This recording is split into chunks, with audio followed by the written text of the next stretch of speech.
हरिओम। भनिन्छ कर्मको फल अकाट्य छ। कुनै पनि कर्मको फल भोग्नुपर्छ, राम्रो होस् या नराम्रो होस्। अहिले भोग्नु परोस् या पछि भोग्नु परोस्, नभोगी सुख चाहिँ छैन। कर्मको फल नभोगी सुख छैन र कर्म नगरी पनि सुख छैन। कर्म गरेको गरै छ अनि फल भोगेको भोगै छ। यो क्रम कहिलेसम्म जारी रहन्छ? कर्म गर्ने र फल भोग्ने यो चक्रबाट कहिले मुक्त हुने? यो हामी सबैको मनमा आउने जिज्ञासा हो। कर्म गरेपछि त फल त पाइन्छ। राम्रो गरे राम्रो, नराम्रो गरे नराम्रो। आफूले गरे कर्मको फल त भोग्नुपर्छ र भोग्दा भोग्दै पनि कर्म चाहिँ गरिराखेका हुन्छ। पहिला गर्यो कर्म, अहिले भोग्यो, अहिले गर्यो फेरि भोग्यो, फेरि गर्यो फेरि भोग्यो। निरन्तर यो चक्र चलि नै रहन्छ। एउटा स्थान छ जहाँ बस्यो भने न त पहिला गरेको कर्मको फल भोग्नुपर्छ, न अहिले गरेको कर्मले फल दिन्छ। यतिखेर गरेका कर्मले पनि फल दिँदैन, पहिला गरेको कर्मको फल पनि भोग्नु पर्दैन। एउटा स्थिति छ। कर्म फल भोग्नु भनेको सुख या दुःखको अनुभव गर्न हो। राम्रो कर्म गरेका छौं, राम्रो परिणाम आयो भने सुखको अनुभव गर्छौं। नराम्रो कर्म गरेका छौं, नराम्रो फल आयो भने दुःखको अनुभव गर्छौं। कुनै पनि प्रकारको सुख दुःखको अनुभव गर्नको लागि हाम्रो मन या त भविष्यमा जानुपर्छ या भूतमा जानुपर्छ। वर्तमान क्षणमा बस्यो भने सुख र दुःख अनुभव हुँदैन। किन हुँदैन भने नि तुलना हुँदैन। वर्तमान क्षणमा तुलना गर्ने अर्को केही पनि छैन। सुख भन्या के हो, दुःख भन्या के हो थाहै हुँदैन। सबै समान हुन्छ। सुख र दुःखलाई छुट्याउनको लागि, राम्रो या नराम्रो भनेर विभाजित गर्नको लागि भूतमा या भविष्यमा जानुपर्छ। हामीले पहिल्यै पाएको ज्ञानमा जानुपर्छ। अनुभव छ नि, पहिलेदेखिको अनुभवको आधारमा हामी यो चाहिँ सुख, यो चाहिँ दुःख भनेर छुट्याउँछौँ। यो राम्रो, यो नराम्रो, यो मन पर्ने, यो नपर्ने भनेर छुट्याउँछौँ। र यो मन पर्ने र नपर्ने अनुभूतिको लागि भूत या भविष्यमा मन जानुपर्छ।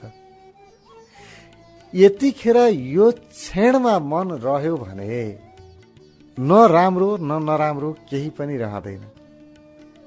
र यो क्षणमा बसेको बेलामा कुनै प्रकारको दुःखको अनुभव हुँदैन। वर्तमान क्षणमा जो बस्यो उसले दुःखको अनुभव गर्नु पर्दैन। तर अहिले गर्नु परेन, ठिक छ। पहिला गरिसकेका कर्मको फल त भोग्नु पर्यो नि। आफूले गरेको कर्मको फल त आउँछ, भोग्नु परिहाल्छ भन्ने हामीलाई लाग्न सक्छ। त्यस्तो हुँदैन। सबै कुरा कतिखेर भोग्ने यो तय भएको हुन्छ। सबै निर्धारित छ। हाम्रो कर्मले फल आउने समयलाई निर्धारित गरेको छ। जसरी कुन बेलामा धान रोप्ने र कुन बेलामा धान पाक्छ हामीलाई थाहा हुन्छ, त्यसै गरी कुनै पनि कर्म गर्दाखेरि त्यो कर्मको फल यो समयमा आउँछ भनेर सुनिश्चित छ। हामीलाई जानकारी नभएको मात्रै हो, हामीलाई ज्ञान नभएको मात्रै हो। आफ्नो कर्मको फल आउने समय निश्चित छ। जुन समयमा फल आउनु पर्ने हो त्यही समयमा मात्रै आउँछ। यसैलाई भाग्य भनिन्छ। भाग्य पूर्व निर्धारित हुन्छ। किनभने हामीले कर्म पनि पहिल्यै गरेका छौं, पहिल्यै रोपेका छौं बीज, अहिले फल आयो। र पहिला निरन्तर कर्म गरिराखेका थियौं, अहिले निरन्तर फल आइराखेका छ। र यो कर्म भोग्ने समय निश्चित छ। जसरी अदालतले मृत्युदण्ड दिँदाखेरि समय तय गरिएको हुन्छ, यो मितिमा यति बजे र यति मिनेटमा मृत्युदण्ड दिने, जुन समयमा भनेको थियो त्यही समयमा दिनुपर्छ। होइन, त्यो दिन बित्यो भने बस बित्यो, अर्को दिन दिन्छु भनेर पाइन्न, अर्को फैसला हुनुपर्छ। त्यस्तै नै हो कर्मको भोगाई। हामीले पहिला गरेको कर्मको फल यो क्षणमा परिपक्व भयो, यतिखेर मैले भोग्नु पर्थ्यो, तर यो बेलामा म वर्तमान क्षणमा बस्दिएँ भने समय घर्कियो, अब भोग्नु पर्दैन। त्यो कर्मको फल नभोगिकन गयो, भोग्नै परेन, नत्र भने भोग्नुपर्छ। वर्तमानमा बसेको छैन भने सबै कर्मको फल भोग्नुपर्छ, तर वर्तमान क्षणमा बस्यो भने त्यतिखेरको समयमा आएका सबै प्रकारका फलहरू भोग्नु पर्दैन, न राम्रो न नराम्रो। दुवैबाट त्यो क्षणमा हामी मुक्त हुन्छौँ। फेरि भोग्नु पर्दैन, सञ्चित हुँदैन, त्यो जम्मा भएर बस्दैन। हाम्रा कर्महरू र कर्मका फलहरू प्रवाह हुन्। अहिले लिने श्वासलाई 1 घण्टा पछि लिन्छु भनेर हुन्छ र? यतिखेर लिने श्वास त यतिखेरै लिनु पर्यो। लियो नलिई छुट्यो, गयो, फेरि लिन्छु भनेर पाइन्न। जसले श्वास लियो लिएन, सञ्चित हुँदैन। त्यसै गरी कर्मको फल पनि सञ्चित हुँदैन। अहिले कर्मको फल लियो लिएन, सकियो। त्यसैले हामी वर्तमान क्षणमा बसेका छौं भने त्यो बेलामा भोग्नु पर्ने कर्मका फलहरूबाट हामी स्वतः बाहिर रहन्छौं। ती कर्म फलहरू कटे। त्यसै गरी कर्ममा पनि यस्तै हुन्छ। वर्तमान क्षणमा बसेर गरिएका कर्मको फल हामीले भोग्नु पर्दैन। जस्तो कर्म गरे पनि भोग्नु पर्दैन। वर्तमानमा रहेर नराम्रो कर्म गर्यो भने पनि त्यसको नराम्रो फल भोग्नु पर्दैन, राम्रो गर्यो भने पनि राम्रोको फल भोग्नु पर्दैन। वर्तमानमा रहेर गरिने कुनै पनि कर्महरूले कर्म बन्धन बनाउँदैनन्। मुक्त हुन्छ मानिस कर्म गर्दा गर्दै। र यो वर्तमान क्षणमा बसेर कर्म गर्नु भनेको के हो? वर्तमान क्षणमा बसेर कर्म गर्नु भनेको मात्रै कर्म गर्नु।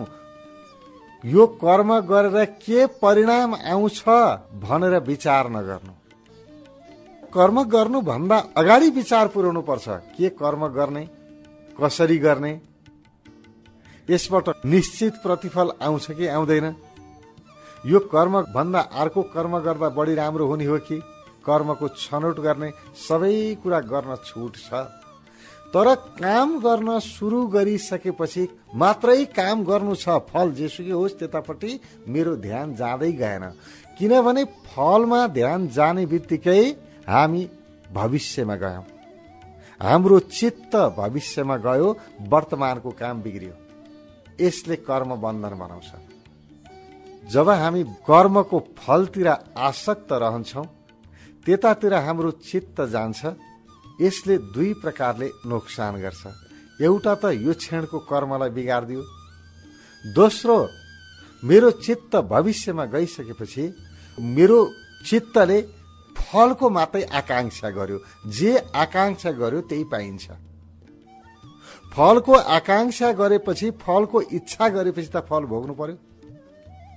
तर वर्तमानमा जो रह्यो, काम गर्नु नै जसको लागि फल बन्यो, काम गर्नु नै परिणाम भयो, काम गर्नु नै मेरो लागि उपलब्धि भयो।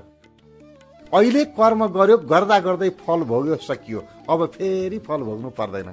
किनभने एउटा अपराधको सजाय 2 पटक अदालतले पनि दिँदैन। भगवानको अदालत पनि यस्तै हो। एउटा कर्मको फल 1 पटक दिन्छ, 2 पटक दिँदैन। अहिले कर्म गर्दैछु, गर्दा गर्दै यसको फल भोगे भने फेरि यो कर्मको फल भोग्न प्रतीक्षा गर्नु पर्दैन। यो मजालाई थाती नराखौं। हामी त थाती राख्छौं, भोलिको लागि भोग बाँकी राख्छौं। आजै भोग दिएपछि त सकियो नि। भोलि भोग्छौं भनेर जम्मा गर्छौं, जम्मा गरेपछि त भोलि भोग्नु पर्यो नि। वर्तमानमा बसेर काम गर्नु भनेको काम गर्दा गर्दै आनन्द लिनु, मस्त रहनु। र यो मस्तीमा गरेको काम एउटा त कर्म बन्धनबाट हामीलाई मुक्त गरिदियो, दोस्रो गरेको काम पूर्ण रूपमा सफल हुन्छ। किनभने मेरो शरीरले जे गरिराखेको छ, मेरो मनले पनि त्यही गरिराखेको छ। मन भूतमा गएन या भविष्यमा गएन, परिणाममा मन गएन, यतिखेरै मन बस्यो। यसले कर्ममा कुशलता लिएर आउँछ। यो हो कर्म बन्धनबाट मुक्त हुने तरिका। र जुन व्यक्ति वर्तमानमा बसेर काम गर्छ त्यो व्यक्तिबाट अपराध कर्म हुनै सक्दैन। नराम्रो काम गर्नको लागि, तोडफोड गर्नको लागि, सबै कुरा बिगार्नको लागि भोलि सुख भोग्छु है भनेर सुख थाती राख्नुपर्छ। अनि भोलिको मेरो सुख कसैले खोज्न लाग्यो भनेपछि अनि लडाईँ झगडा सुरु हुन्छ, द्वन्द्व सुरु हुन्छ, यहाँबाट अपराध बढ्छ। जो व्यक्ति अहिल्यै सुख भोगिराखेको छ त्यो व्यक्तिले किन अपराध गर्छ? उसको सुख कसैले खोज्ने होइन, अहिले कर्म गर्यो, अहिले सुख भोग्यो। त्यसैले वर्तमानमा रहेर काम गर्ने मानिसबाट अपराध हुनै सक्दैन, असम्भव हुन्छ। त्यसकारण ध्यानस्थ व्यक्तिबाट गलत हुँदैन। जुन मानिसले ध्यान गर्छ त्यो मानिसले कहिल्यै गलत काम गर्दैन। ध्यान गर्ने मानिसबाट अपराध असम्भव हुन्छ। किनभने ध्यान गर्ने मानिस वर्तमानमा रहन्छ, यो क्षणमा रहन्छ। ध्यान गर्ने मानिस कर्ममा कुशल हुन्छ। किन कुशल हुन्छ भने त्यसले कामलाई साच्दैन। आज गर्नुपर्ने कामलाई भोलि गर्छु भनेर भन्दैन।